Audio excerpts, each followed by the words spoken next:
First time ko palang mag-share ngayon, ma'am.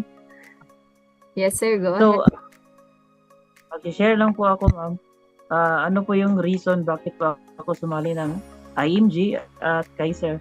So, associate po pala ako ni MD Junel. Workmate ko po si Junel sa call center dati. At doon kami nagkakilala. So, yung main reason ko po, ma'am, bakit ako sumali sa IMG is yung lifetime healthcare coverage po ng Kaiser. Kasi na-try ko na po one time na na-hospitalize po ako at di po biro yung amount ng bill ko sa hospital. Mahigit kumulang 70K po yung bill ko sa hospital.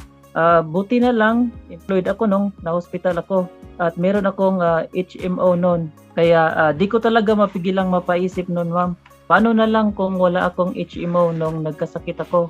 Saan kaya namin pupulutin yung pera na pambayad sa hospital?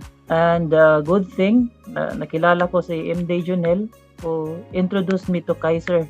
Bale, 2 years din kami magkasama sa call center bago kami nag-shift sa construction industry.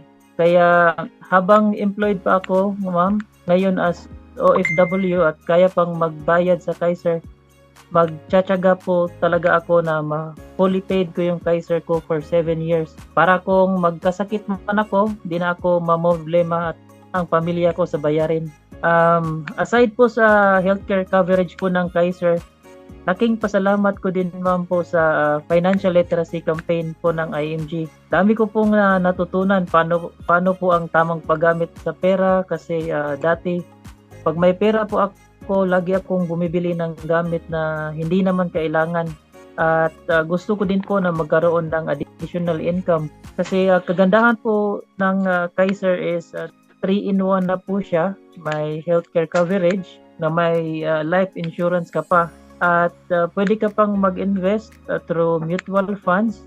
At di lang yan, pwede ka pang mag-additional source of income pag meron kang mga tao na na-educate how financial literacy works o tamang budgeting at paggamit sa pera. Pwede mo rin silang hikayatin na sumali sa IMG at kumuha ng Kaiser HMO para ma-take advantage nila ang kagandahan pag IMG member ka at insured ka with Kaiser HMO. Kaya hanggang maaga pa at kaya pang magtrabaho, i-build ko yung solid financial foundation ko from bottom to top for my healthcare security and for my future retirement na din. Kaya I highly suggest po talaga ang IMG at Kaiser in building your solid financial foundation and healthcare security po, ma'am. So, yun po yung reason ko, ma'am, bakit po ako sumali ng IMG at kumuha na din ng Kaiser. Ang ganda ng sharing ni Sir, nakaka-inspire. Ikaw, gusto mo bang matuto tungkol sa financial education gaya ni Sir Kevin? Feel free to message me para makareserve ka ng slot sa aming libreng financial webinar via Zoom. May natutunan ka ba sa video na to? I highly appreciate if you comment your thoughts below and i-share ang video na to sa mga family and friends mo para matulungan din natin silang matuto about financial education.